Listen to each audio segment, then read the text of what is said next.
강하고 더 알차게 돌아왔습니다. 영화로 무기로 영화를 보는 본격 밀리터리 무비 팟캐스트 방위사업청 팟캐스트 무비앤무기 시즌2 시작하겠습니다.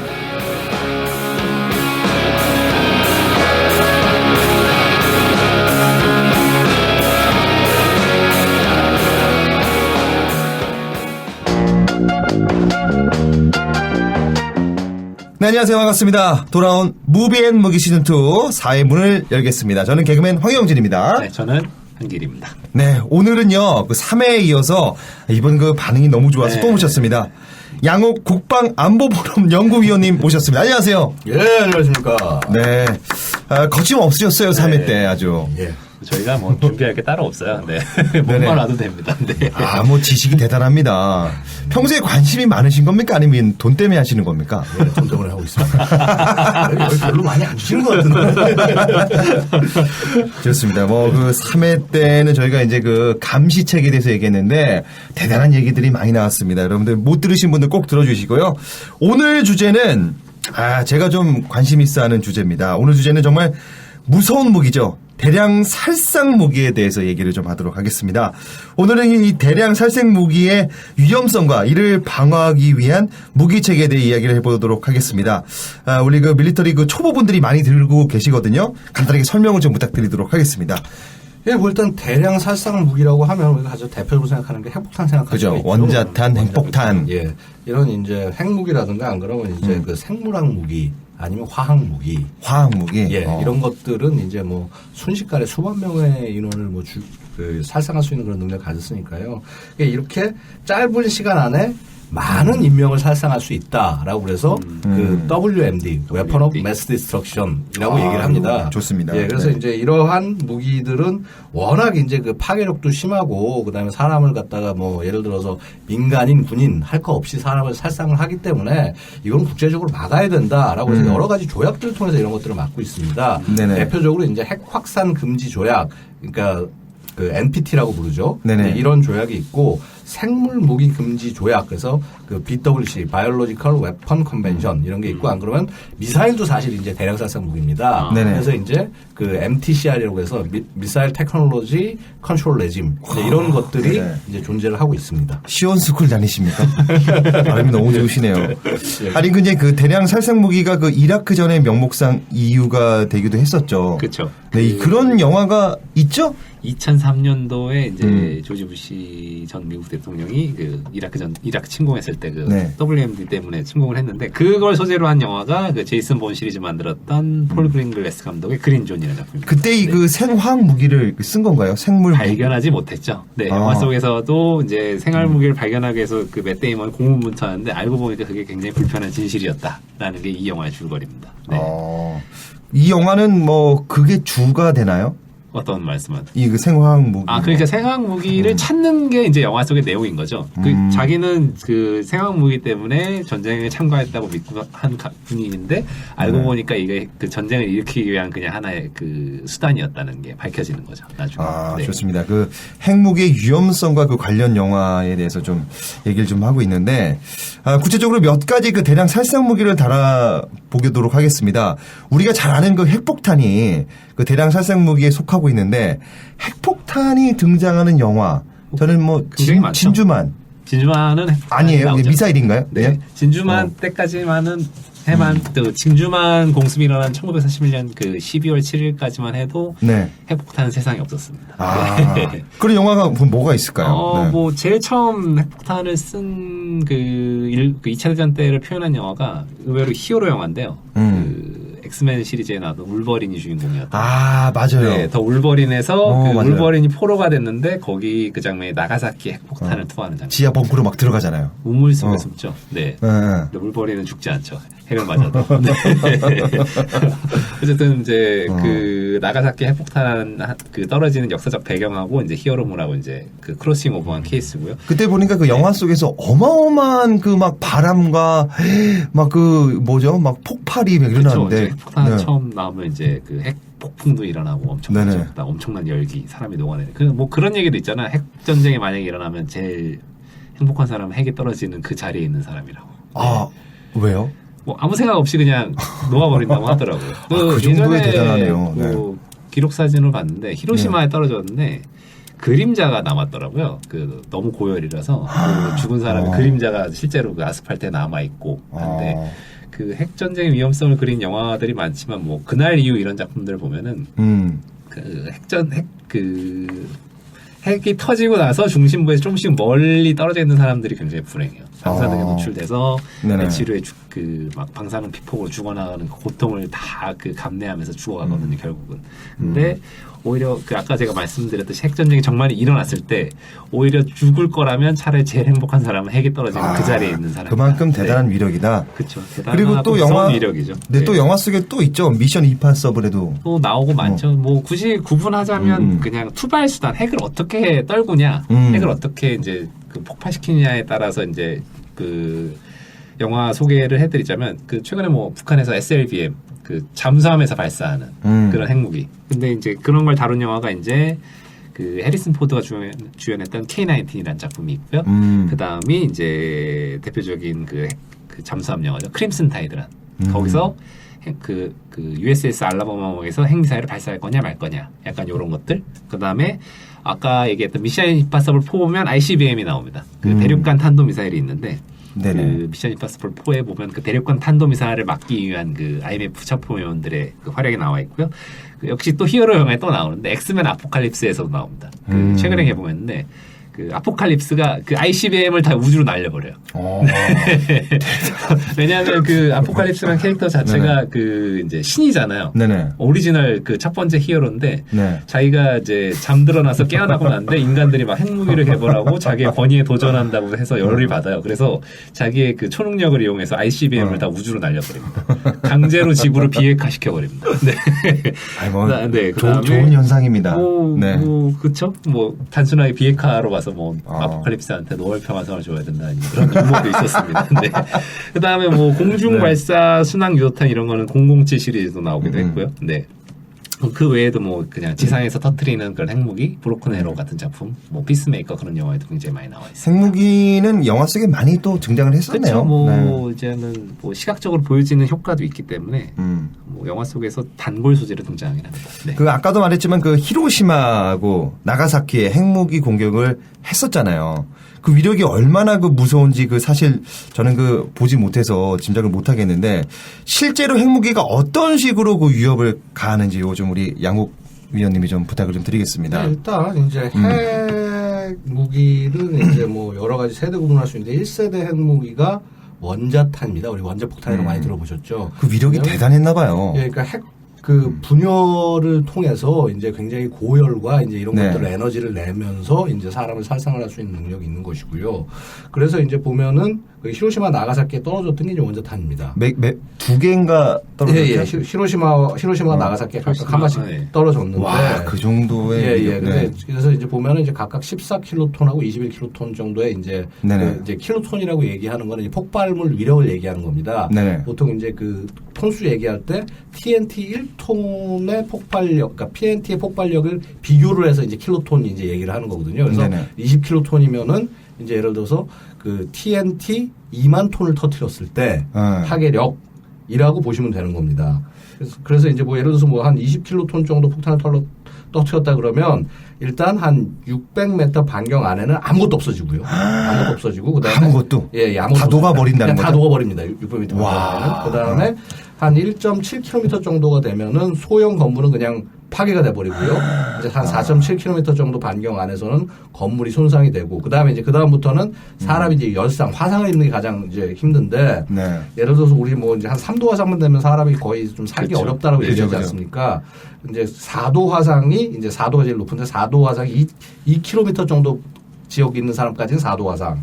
그 다음에 2.5km까지는 3도 화상, 3.2km까지는 2도 화상 이런 식으로 화상 범위를 넣습니다. 그래서 생각보다 그러니까 히로시마 나가사키에 떨어진 폭탄이 떨어진 게 어떤 마을 하나 정도를 부숴버린 거지 도시 하나를 초토화시킨 건 아닙니다. 여의도 정도로 생각하면 맞습니다. 되겠네요. 여의도 정도 하나를 없앤 건데 네. 이제 물론 이제 그 아까 말씀하셨다시피 낙진의 효과가 워낙 세서 이제 그 낙진 때문에 도시 하나가 굉장히 힘들어지는 거죠.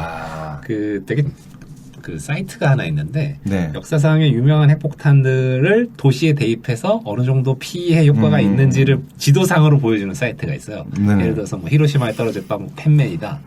아니, 리틀보이였나요? 히로시마에 떨어진 게 리틀보이를 뭐 서울에 떨어뜨리면 어느 정도 피해가 난다. 네네. 뭐 뉴욕에 떨어뜨리면 얼마 전에 피해가 난다. 네. 그다음에 뭐 가장 센 폭탄인 뭐 러시아의 차르본바를 터뜨렸을 때 어느 정도 피해가 난다는 그런 사이트가 있는데 네. 제가 정확하게 사이트 주소가 기억하지 않는데 아마 핵무기에 관심이 있는 분들이라면 한번 찾아가 볼 만한 사이트입니다. 근데 이제 히로시마에 떨어진 원자탄이었잖아요. 네네네.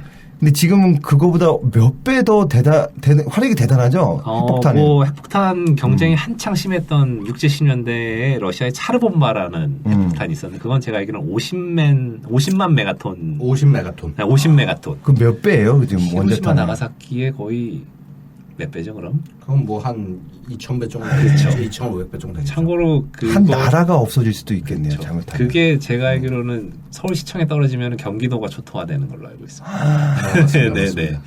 와, 이거 대단한 그 살생무기네요. 네. 뭐 사실 더 큰 폭탄을 개발을 할 수도 있는데 네. 이게 핵 개발이 워낙에 미국하고 러시아가 소련이 경쟁이 심해지다 보니까 뭐 그리고 중요한 거는 전략핵이죠. 전술핵보다는 전략핵이 더 중요한 건가요? 네, 확실히 기억이 안 나는데 어쨌든 그러니까 이제 이렇게 얘기를 합니다. 보통 전략핵, 전술핵 구분이 그러니까 전술핵은 이제 어떤 일종의 특정 지역 안에서 그러니까 이 전쟁을 하는 그 현장을 이제 공격을 하는 거다. 네. 그래서 이제 보통 한 1킬로톤에서 아까 뭐 한 20킬로톤 정도 그 정도의 이제 폭탄들 이제 수십 킬로대 정도까지 폭탄을 이제 전술핵이라고 그러고 우리 히로시마 나가사키 떨어진 게 전술핵 정도입니다. 근데 전략핵은 아까 차르 본부 말씀하셨지만은 그런 식으로 그러니까 보통 그 전략핵을 떨구는 건 적국의 수도라든가 아니면 주요 생산시설이라든가 이런 데 떨굽니다. 그러면 그 나라가 기능을 못 합니다. 그래서 이제 그런 거를 우리가 전략핵이라고 그러는데 보통 이제 메가톤급 폭탄들. 그래서 아까 말씀하셨다시피 수십 킬로가 초토화되는 이런 것들을 전략핵이라고 부릅니다. 그래서 뭐 굳이 외계인이 침공하지 않는 이상 아니면은 뭐 정말 그죠? 영화 아마겟돈처럼 뭐 위성이 날라온다든지 이런 상황이 아니기 때문에 지금은 국가들마다 전술핵에 더 집중하고 있는 그런 상황입니다. 네. 좋습니다. 그 핵 피격이 묘사된 영화가 몇 개 있죠. 뭐 인디아나 많죠. 존스도. 네, 뭐 인디아나 존스에서도 냉장고에 숨어서 인디아나 존스가 살아남고요. 네, 네바다 핵실험장 장면이 나오는데 좀 잘 묘사된 장면들이 저는 이제 역시 이것도 톰 클랜시 원작을 만든 영화인데 서머볼 피어스라는 작품인데 그 전술핵탄두가 볼티모어에서 터지는데 굉장히 묘사가 잘 돼 있어요. 묘사가 잘 돼 있고 그다음에 그 중간 그 핵 아마 이게 제가 알기로는 위력이 그렇게 큰 핵폭탄은 아닌데 그 주인공 해리가 추락을 하고 그 다음에 대통령이 이동하고 있는 건 차량들이 전복이 되거든요. 그 전복된 후에 바로 특수부대가 투입돼서 대통령이 에어포선으로 간 다음에 공중에 떠가지고 이제 러시아 동향을 파악해서 전쟁이 일어난다 그런 내용이긴 한데 중간에 대신 음모가 있었죠. 러시아와 미국을 전쟁을 일으키게 하려는 음모가 있었는데 그 핵폭탄 묘사 장면이 굉장히 괜찮았고 그 다음에 터미네이터 시리즈들이 그 핵폭탄 그 묘사 장면들이 굉장히 좋습니다. 그 다음에 ICBM을 통해서 각 도시들이 타격이 되는 그런 장면들 보여지고 터미네이터 2의 그 사라콘의 꿈 장면은 뭐 거의 그 핵폭탄 장면의 베스트셀러 같은 장면인데 묘사가 잘 됐군요. 묘사가 잘 돼 있죠. 그 보면은 꿈과 현실과 이렇게 묘사가 잘 돼 있는데 처음에 LA 도심에서 핵이 터지는데 사라코너가 이렇게 철창을 잡고 있잖아요. 핵이 터지면서 도시가 무너지는데 사라코너 몸이 타고 있습니다. 아까 말씀드렸듯이 사도 화상을 어떻게 보면 잘 표현한 장면이에요. 마지막에 좀 이제 너무 나가서 이제 뼈가 이렇게 드러나면서 나오는 장면이 있는데 그 뼈 같은 경우는 이제 터미네이터 시리즈의 상징이죠. 맞아요. 기계 때문에 핵전쟁 때문에 일명말명한다. 그런 영화적인 연출과 핵폭탄이 실제적으로 일어났을 때 화상 효과 같은 것도 굉장히 잘 묘사된 그런 장면이라고 할 수 있습니다. 네, 좋습니다. 자, 그럼 그 대량 살상 무기에는 그 핵 무기 외에는 위협적인 무기는 또 뭐가 있을까요? 네. 일단 대량 살상 무기라고 할 수 있으면 우리 생물학 무기, 이제 생화학 무기, 생물 무기, 화학 무기 이제 이런 것들을 들 수가 있죠. 그래서 뭐 예를 들어서 그렇습니다. 이제 특히 화학 무기가 우리 이제 1차 세계 때 쓰여서 뭐 겨자가스 이런 것들이 쓰여가지고 이제 사상자들 좀 내면서 굉장히 좀 위험하다라고 그래서 이제 쓰지 말자 이런 이제 국제적 평가까지 나오게 된 것인데 화학 무기 같은 경우는 이제 특히 그 작용제들 자체가 뭐 예를 들어서 이제 그 사람의 피부와 그 닿아서 이제 하는 뭐 예를 들어서 뭐 수포 작용제라든가 아니면 이제 호흡기에 작용을 하는 작용제들 굉장히 다양한 종류들이 존재를 하고 있습니다. 근데 이제 이 화학 무기 같은 경우는 사실 이제 우리가 그 비료 있지 않습니까? 비료? 네네. 화학 비료 같은 거 만들지 않습니까? 네. 그런 정도의 시설만 있으면 솔직히 만들 수가 있습니다. 그러다 그래요? 보니까 이 화학 무기를 보통 뭐라고 그러냐면 빈자의 핵폭탄이라고 부릅니다. 빈자의 핵폭탄. 프로맨스 누클레어 웨펀이라고 그러는데 그래서 이제 이런 부분들 때문에 이제 한동안 우리 북한의 생화학 무기 능력들, 특히 화학 무기 능력에 대해서 우리가 많이 걱정을 할 수밖에 없는 것이 그죠. 실제 이제 북한이 그러한 그 화학 화학 비료 공장 같은 것들을 많이 가지고 있고 이 생산을 할 수 있기 때문에 전반적으로 뭐 한 연간 한 5,000톤 정도의 이런 화학 무기를 생산할 수 있지 않느냐 지금 이제 이런 추정을 하고 있을 정도로 이제 하고 있고 게다가 거기서 그치질 않고요. 얘들이 자기만 갖고 있으면 자꾸 수출을 합니다 또. 그래서 시리아 같은데 이제 화학 무기를 수출을 했던 그런 그 정황들이 포착이 되고 또 아시다시피 2013년인가 이제 이때 보면은 시리아 정부군에서 그 화학무기탄을 쏩니다. 스크루 미사일 장착을 해서. 그래서 이제 알레포 지역에 떨어져서 막 사람들이 이제 죽어나가는 장면들이 그 이제 이런 통해서 이제 그 뭐라 그럴까 이 보도를 통해서 이제 나오게 되는데 여러분 이제 이런 것들을 봤을 때 여전히 화학무기의 위협은 존재한다. 그리고 이제 또 생물학무기 같은 경우는 사실 순식간에 얘기하면 세균입니다. 세균전. 예. 그래서 아마 이제 작년에 여러분 기억하실 텐데 메르스 사태 맞아요. 기억하시지 않습니까? 메르스 같은 것처럼 이렇게 몸에 잠복해 있다가 왜냐면 이게 잠복해 있는 사람이 예를 들어서 이 사람이 지하철을 탄다. 전염되죠. 네, 그 사람 지하철에 전염되면 이 지하철에 전염된 사람들이 뭐 예를 들어서 극장을 간다. 아니면 자기 직장을 간다. 이러면서 일파만파 번역을 이제 이렇게 퍼질 수 있는 그런 그 위험성들이 매우 크다는 거죠. 그래서 결국 이 생물학 무기 같은 경우는 가장 큰 문제는 뭐냐면은 이런 그 알지도 못하게 전염되는 전염성. 그래서 이거를 그래서 빨리 탑재하는 게 제일 중요하다. 생물학 무기 같은 경우는. 화학 무기는 이제 터진 지역에 방호를 잘하고 버티고 있으면 되는데 생물학 무기는 이게 방호로 되는 부분이 그죠. 아니라 그 원점이 되는 지역을 빨리 찾아가 주적 지역을 차단 경제시키지 않으면은 그 피해가 일파만파 늘어나기 때문에 이제 하는 거고요. 근데 한 가지 제가 말씀드릴 게 있습니다. 우리 화학 무기 하면 엄청나다. 막 대단히 막 야, 이거 들어오면 큰일 난다고 얘기하는데 화학 무기가 제대로 쓸 수 있는 조건이 한정이 돼 있습니다. 그러니까 좀 날이 맑은 날, 그다음에 바람이 좀 덜 부는 날, 그래서 비 막 내리고 이런 날 같은데 백날 떨고 봐야 효과가 없습니다. 퍼지질 않으니까. 전염이 안 되는구나. 그래서 이제 퍼지는 게 한계가 있을 수가 있고, 생물학 무기 같은 경우는 이게 뭐냐면 결국 병균을 퍼뜨린 건데요. 그죠. 네. 병균은 지향성이 아닙니다. 네. 그러니까 예를 들어서 적한테만 한 게 아니라 아군한테도 감염이 됐어. 그 지역에 들어갔을 때. 네네. 그래서 지역 자체가 완전히 초토화되는 것이기 때문에 함부로 쓰기에 굉장히 한정이 된다는 거죠. 우리도 만약에 또 얻을 수 있으니까. 그래서 마찬가지로 화학무기, 그러니까 이런 생화학 무기의 가장 큰 단점은 이 쓰는 사람이 이 피해 범위를 통제하기 상당히 어렵다. 그런 부분 때문에 그 쓸 수 있는 지역이라든가 범위가 제한될 수밖에 없다 이렇게 말씀드렸습니다. 그래서 지금은 뭐 국제적으로 금지하고 있죠 이거를 지금. 네 맞습니다. 그래서 아까 말씀드렸다시피 그 이제 BWC 같은 이제 그런 협약 같은 것들을 통해서 이런 것들을 쓰지 말자 이렇게 얘기를 하고 있는데 또 예를 들어서 북한 같은 나라가 그런 거 쓰지 말라는 보장은 없는 거죠. 그죠. 생활 무기는 이게 어떻게 보면 병균이 오는 거기 때문에. 면역력이 강한 사람들은 안 걸리지 않을까요? 그러니까 이제 근데 그러면 무기가 아니죠. 강하다고 해서 안 죽으면은 홍삼 먹고 뭐 엑스맨이 아닌 이상 그러니까 결국은 뭐냐면 그러니까 건강한 사람조차도 걸릴 수 있다. 걸릴 수 있게 만드는 게 그게 빠르게 백신을 개발하는 게 그렇죠. 맞습니다. 그래서 그러니까 언제나 이게 있습니다. 생물학 무기를 개발을 할 때는요. 이게 되게 좀 약은 것이요. 생물학 무기만을 개발하니까 해독제를 같이 개발을 합니다. 아, 같이 개발해요? 네, 같이 개발을 그러니까 자기네는 맞는다고? 그렇죠. 해독제가 없는데 생물학 무기를 개발하는 거는 가장, 그러니까 화학 무기도 마찬가지고요. 가장 바보 같은 짓이죠. 인류 멸망이 될 수도 있죠. 네. 그래서 이제 보통은 이제 그래서 대부분 국가들이 그런 능력을 유지를 하는 게 우리는 생물학 무기를 개발하지 않습니다. 화학 무기를 개발하지 않습니다라고 얘기를 하면서 그 백신을 개발하고 그다음에 그 치료제를 개발하면서 사실은 개발하는 거죠. 웃깁니다. 네. 불편한 진실이죠. 네. 그럼 혹시 그 생화학 무기가 등장한 영화도 꽤 많죠? 굉장히 많죠. 네. 전쟁 영화에 많이 등장하는데 1차 대전은 뭐 알아두죠. 뭐 참호전에서 유명한 독가스전. 잘 표현한 영화들이 굉장히 많은데 스필버그 감독의 워호스라는 작품에서 그 독가스 터지는 장면이 굉장히 잘 묘사가 돼 있어요. 참호전을 막 치르고 있는데 갑자기 독가스가 팍 터져서 주인공한테 그 가스가 다가온 장면이 굉장히 공포스럽게 잘 묘사가 돼서 그때는 방독면이 있었죠? 있었는데 쓸 시간이 없었죠. 왜냐하면 참호전에서 난전을 벌이고 있는 상황에서 독가스탄이 터집니다. 그러니까 그 상황에서 방독면을 쓸 시간이 없는 거죠. 그래서 그 주인공의 눈이 멀어요. 네, 아이고. 좀 비극적인 장면인데 어쨌든 그 당시에는 이런 그 독가스에 대한 개념이 그냥 참으로 돌파해야 된다는 그 개념 때문에 그죠. 엄청나게 많이 사용했다고 하더라고요. 그다음에 2차 대전 때는 좀 아픈 역사긴 한데 유대인 학살 때 좀 많이 사용됐는데 최근에 그 사울의 아들이라는 작품이 있는데 이 영화가 굉장히 처참하게 아우슈비츠를 잘 묘사한 장면인데 이 영화에서 독가스로 유태인을 학살한 장면이 굉장히 리얼하게 나와요. 근데 이제 제가 알기로는 나치가 치클론-B라는 그 화학 성분을 이용해서 그 유태인을 학살을 했다고 하더라고요. 처음에는 이게 실제 있었던 얘기고. 아, 그래요?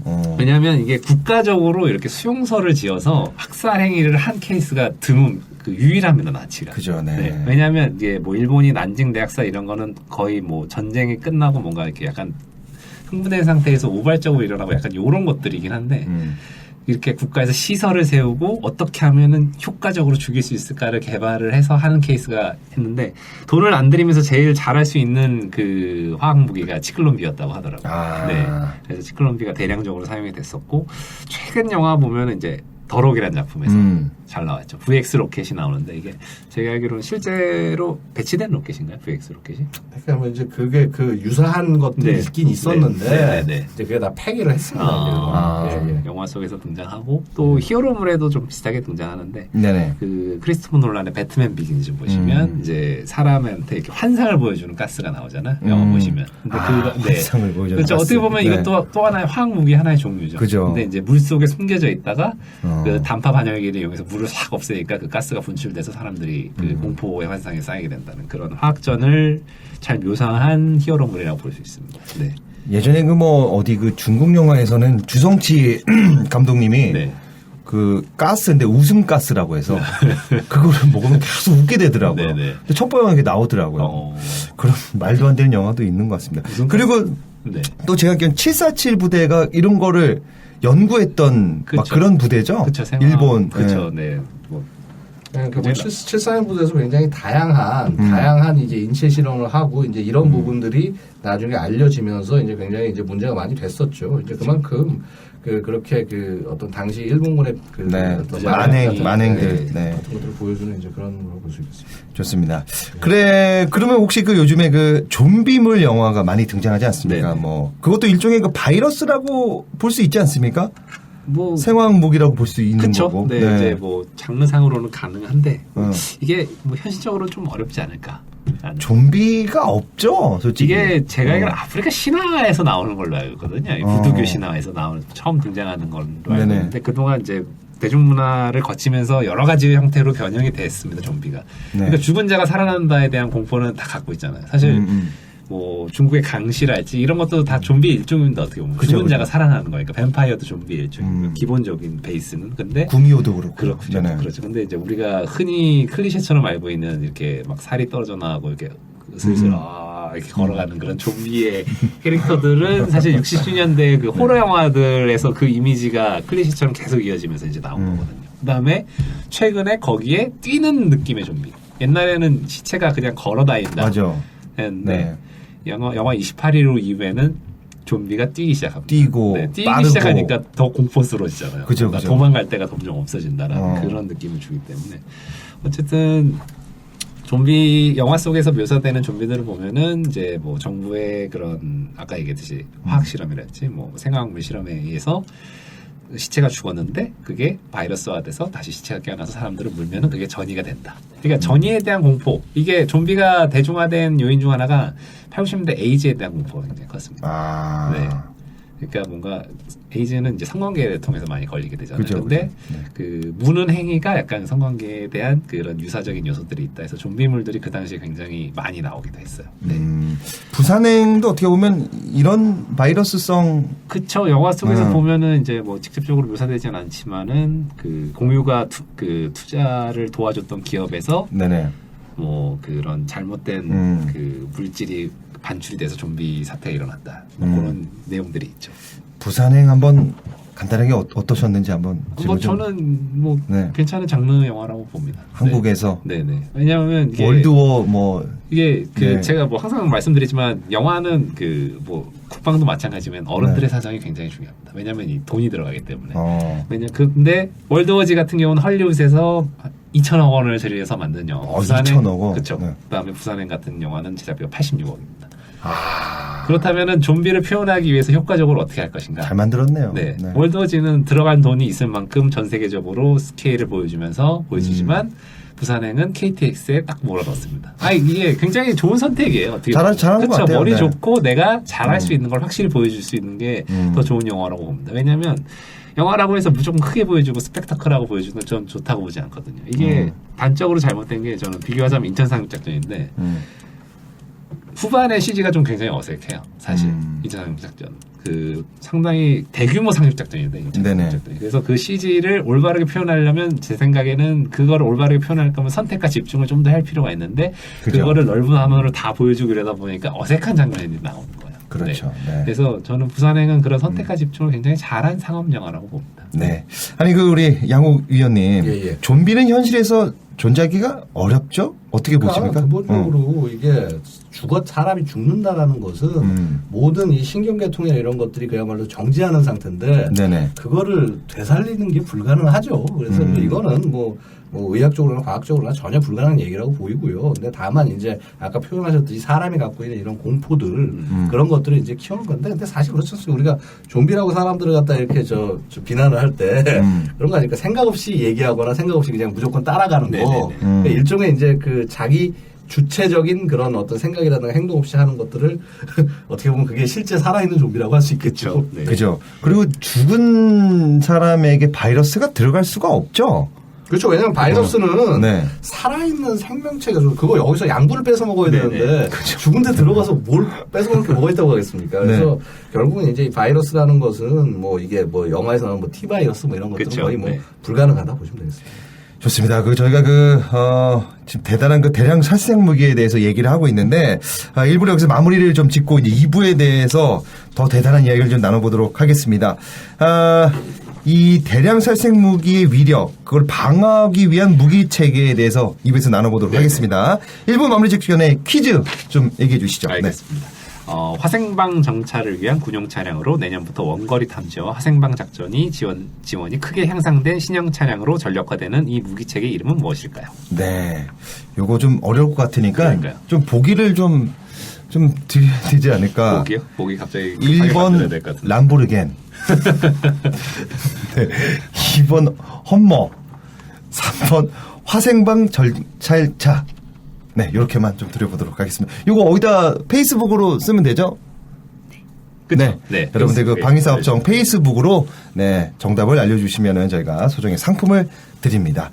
저희는 잠시 후 2부에도 돌아오도록 하겠습니다.